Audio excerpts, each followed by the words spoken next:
जब हम छोटे थे तो दादाजी की कहानियां ही हमें सुलाती थीं और उस रात की कहानी थी सबसे बड़ डर टिपटिपवा से बा।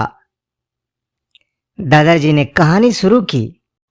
एक बाघ था जो बच्चों को खाने के लिए जंगल से आकर गांव में घुस जाता था। जब एक दिन बहुत मूसलाधार बारिश हो रही थी, गांव के सारे खेत खलिहानों में बारिश का पानी भर गया था, तो बुढ़िया काकी की छोटी सी झोपड़ी में भी कई जगह से पानी टपकने लगा था। टिप टिप टिप की आवाजें आ रही थी। वह अपने पोते को सुला रही थी। वह बहुत देर से सो नहीं रहा था, परेशान कर रहा था।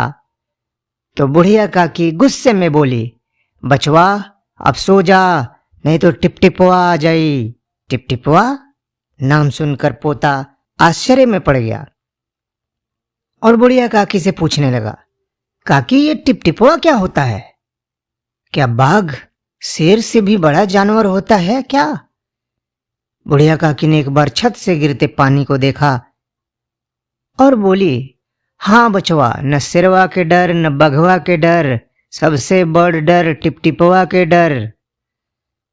उस समय संयोग ऐसा हुआ कि शिकार के लिए आया हुआ बाघ बारिश में फंस गया था और बारिश से बचने के लिए वह बाघ बुढ़िया की झोपड़ी के पीछे बैठा हुआ था।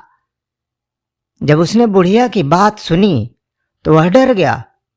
वह सोचने लगा कि टिपटिपवा जरूर कोई बहुत विशाल और बलशाली जानवर होगा, शेर और बाघ से भी विशाल और बलशाली। इसीलिए तो बुढ़िया काकी को शेर और बाघ से ज्यादा डर टिपटिपवा का डर सता रहा है। अगर मैं यहां रुका तो जरूर वह टिपटिपवा मुझ पर हमला कर देगा और मुझे मार डालेगा। अब मैं यहां नहीं ठहर सकता, मुझे भाग जाना चाहिए। उसके बाद बाघ वहां नहीं रुका, तेजी से भागने लगा। भागते भागते वह गांव के एक धोबी के घर पहुंचा। उस धोबी के पास एक ही गधा था जिस पर कपड़े लाद कर वह नदी पर ले जाता था। उसने उसे सारा दिन ढूंढा मगर वह नहीं मिला था। एक तो उसका गधा भाग गया, उस पर यह मूसलाधार बारिश, इसलिए वह बहुत चिंतित था। उसकी चिंता देख उसकी पत्नी ने सुझाव दिया, भाई मुखिया जी से जाकर क्यों नहीं पूछ लेते, वे बड़े ही समझदार हैं, उन्हें सब कुछ पता होता है गांव के बारे में। धोबी को यह बात जम गई। वह एक लठ लेकर मुखिया जी के घर जा पहुंचा।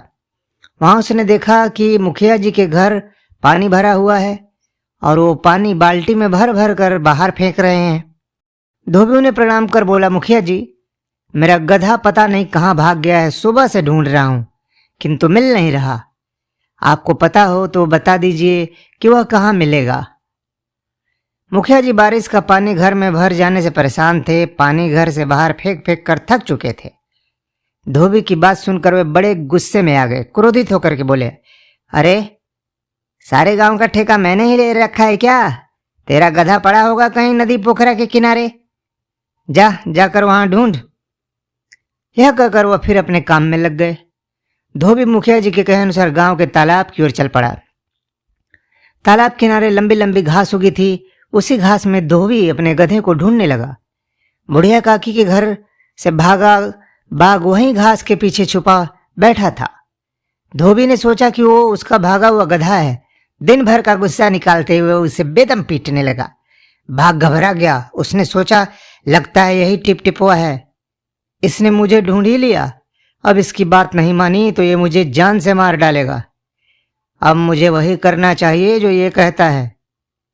उधर धोबी ने उसे मन भर पीटा, फिर उसके कान पकड़कर खींचता हुआ घर की तरफ ले जाने लगा। बाघ डरा हुआ था, वह चुपचाप उसके साथ चलने लगा।